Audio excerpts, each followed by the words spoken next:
And which is this one. बहुत easy है, बहुत सिंपल है। इसमें बनानास भी डाल सकते हैं। बस 2 हफ्ते और फिर बच्चों की स्कूल स्टार्ट हो जाएंगे और मुझे पता है कि उसके बाद सुबह का पेस बिल्कुल बदल जाएगा।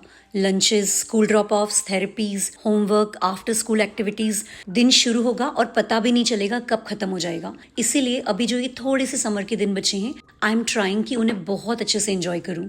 सब काम वैसे ही होते हैं, बस बिना घड़ी देखे, बिना हर 10 मिनट में जल्दी मचाए, क्योंकि ये स्लो मॉर्निंग ज्यादा दिन के लिए नहीं है।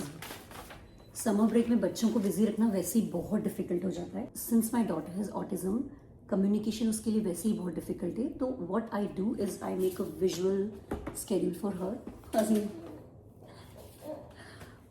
So that's really easy for हर। उसके सामने यदि कोई चीज़ लिखी हो, यदि विजुअल्स उसके सामने हो, then it's easy for her to follow up.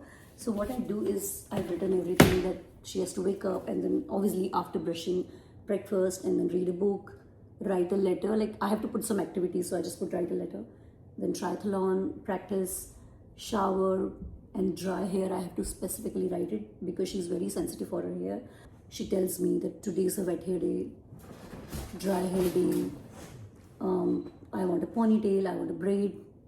So that really helps. For lunch, then she can watch iPad. Then she has to do skating for 15 minutes, and she has to relax. All these kind of things. I know कि इसमें से यदि 70% भी achieve हो जाता है, that's a win win, क्योंकि इतने बड़े दिन होते हैं समर में, बच्चों को बिजी रखना वैसे ही मुश्किल होता है। I have a 15-year-old boy जिसकी खुद की एक्टिविटीज़ होती है, very active dog, so many things going on. So that kind of schedule always help us. और फिर मेरे पर्सनल रिचुअल्स के बाद दिन का सबसे इंपॉर्टेंट पार्ट होता है ब्रेकफास्ट बनाना। आज मैंने बनाए ओट्स पैनकेक। मैं ऑन अ डेली बेसिस बहुत कॉम्प्लिकेटेड ब्रेकफास्ट नहीं बनाती हूँ। I just try to make it healthier, tastier and simpler. बस ओट्स को नॉर्मल मिल्क के साथ ग्राइंड किया और पैनकेक्स बना लिए। अगर बनानास डाल दो तो और भी सॉफ्ट और नेचुरली स्वीट हो जाते हैं। But my son doesn't like the taste of bananas in pancakes. He can eat bananas and he is okay having them in smoothies but not in pancakes. Well, बच्चों के भी अपने preferences होते हैं, तो हमारे घर में ये वाला वर्जन ही ज्यादा बनता है। ऊपर से थोड़ा सा मेपल सिरप और breakfast ready. Are you ready for your air, Kazi? Here.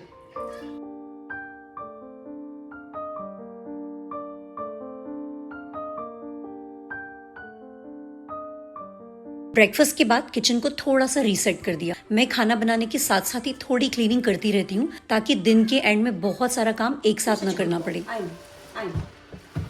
To be away from the trash. Ciao. Let's throw the trash.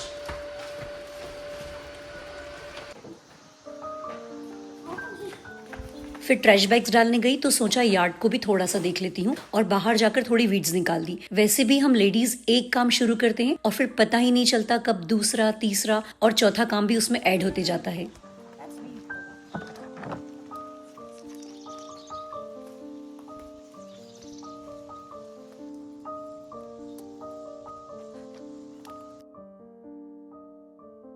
Yard clean करते हुए या वीड्स निकालते वक्त मुझे हमेशा लगता है बिना किसी एफर्ट्स के तो वीड्स भी उग जाती है, लेकिन जो चीजें हम सच में ग्रो करना चाहते हैं उन्हें हमेशा थोड़ा वक्त और केयर देनी पड़ती है। उसके बाद we headed to my daughter's speech therapy. 1 घंटा वहीं निकल गया और घर आते ही it was time for my son's soccer practice. ऐसे बिजी भागते दौड़ते days make me feel more grateful for the life I have. How many of you are going there? 5 of us. Because the other 2 aren't able to come. ऐसे ही summer vacations के दिन कब निकल जाते हैं पता ही नहीं चलता। सॉकर प्रैक्टिस से वापस आए तो बच्चों को लंच में पास्ता खाना था, तो ऑफ कोर्स मुझे वो बनाना ही था। डिनर में तो हम सिंपल दाल, राइस, सब्जी और रोटी ही प्रेफर करते हैं, लेकिन लंच में मैं बच्चों के लिए कुछ डिफरेंट बनाने की कोशिश करती हूँ और हमेशा एफर्ट्स यही रहते हैं कि वो एज हेल्दी एज पॉसिबल। आज मैं अपने पापा को बहुत मिस कर रही थी, तो एक डिश है जो उन्होंने मुझे बनाना सिखाई थी। हो सकता है बहुत कॉमन भी हो, मुझे नहीं पता, मैंने सिर्फ मेरे पापा के हाथ की ही खाई है। वो है दूध वाले मटर। मैं बताती हूँ वो कैसे बनाते हैं। बहुत इजी है, बहुत सिंपल है, and I actually like it because I grow up eating that. I hope जब मैं वो बनाऊँ तो उसमें पापा वाला टेस्ट आए। यूजुअली हम बोलते हैं मम्मी के जैसा टेस्ट नहीं आया, मम्मी वाली बात नहीं है। तो I will share that recipe. It's really easy, very simple और बहुत इंटरेस्टिंग है। And isn't it amazing other than male chef जो होटल्स में खाना बनाते हैं, जो प्रोफेशनली खाना बनाते हैं, उनको हटा दें। तो जब पापा लोग या हस्बैंड्स या बेटे जब वो लोग खाना बनाते हैं, कभी कभी बनाते हैं, रोज़ नहीं बनाते, पर जब भी वो बनाते हैं for some reason it taste really good. और मेरे पापा जब भी उस रेसिपी को बनाते थे, I can not tell you, उसको बनाने में उनको 1 घंटे से ज़्यादा लग जाता था। मुझे नहीं लगता कि मेरे पास उतना पेशेंस और टाइम है, but I will definitely try to make this recipe. ये रेसिपी पहली बार मैंने पापा को बनाते हुए देखी थी, और आज भी जब भी बनाती हूँ तो मेजरमेंट से ज्यादा मुझे उनकी याद आती है। 1 कप दूध को गर्म किया, जब दूध अच्छे से बॉईल हो गया तो उसमें 1 कप मटर डाले, फिर अलग पैन में थोड़ा सा ऑयल लिया, उसमें जीरा डाला, चॉप्ड ऑनियन और गार्लिक को अच्छे से ब्राउन होने दिया, फिर red chilli powder, cumin powder, coriander powder, garam masala और हल्दी पाउडर को थोड़े से रूम टेम्परेचर वाले पानी के साथ मिक्स करके उसे भी ऐड किया। जब ऑयल अलग होने लग जाए तब बॉइल्ड मिल्क वाले पीस को भी ऐड कर दिया। सबसे लास्ट में सिलेंट्रो और सॉल्ट डाला। बस इतनी सी रेसिपी है।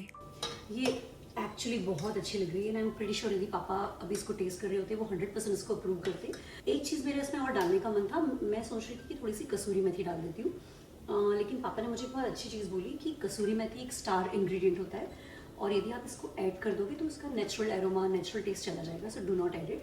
सॉल्ट मैं सबसे लास्ट में ऐड करूँगी, and it looks like methi malai matar, but there is no methi, there is no malai, मटर है और दूध है, और वेरी बेसिक रेसिपी।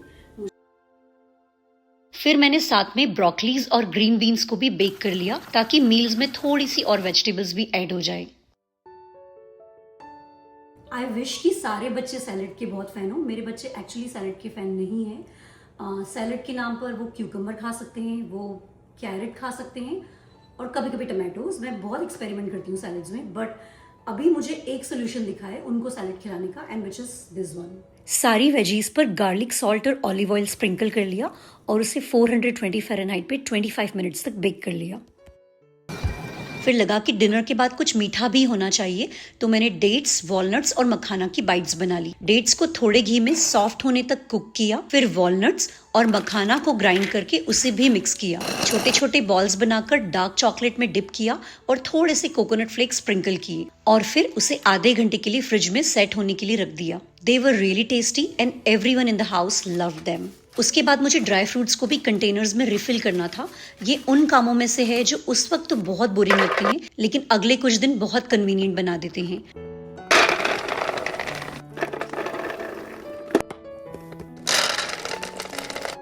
डिनर भी हो गया, किचन भी फिर से साफ हो गया, और देखते ही देखते दिन खत्म होने लगा। समर की इवनिंग्स मुझे बहुत पसंद है। घड़ी में चाहे 9 बज रहे हों या 9:30 बज रहे हों, लेकिन बाहर की रोशनी देखकर हमेशा लगता है जैसे दिन अभी भी थोड़ा सा बाकी है। दिन भर सबके रूटीन के बीच ये कुछ पेजेस सिर्फ मेरे लिए होते हैं, और शायद इसीलिए मुझे दिन का ये हिस्सा सबसे ज्यादा पसंद है। कल फिर वही रूटीन होगा, लेकिन अभी के लिए मैं बस इन समर मॉर्निंग्स और इन लंबी इवनिंग्स को थोड़ा और एंजॉय करने की कोशिश करती हूँ।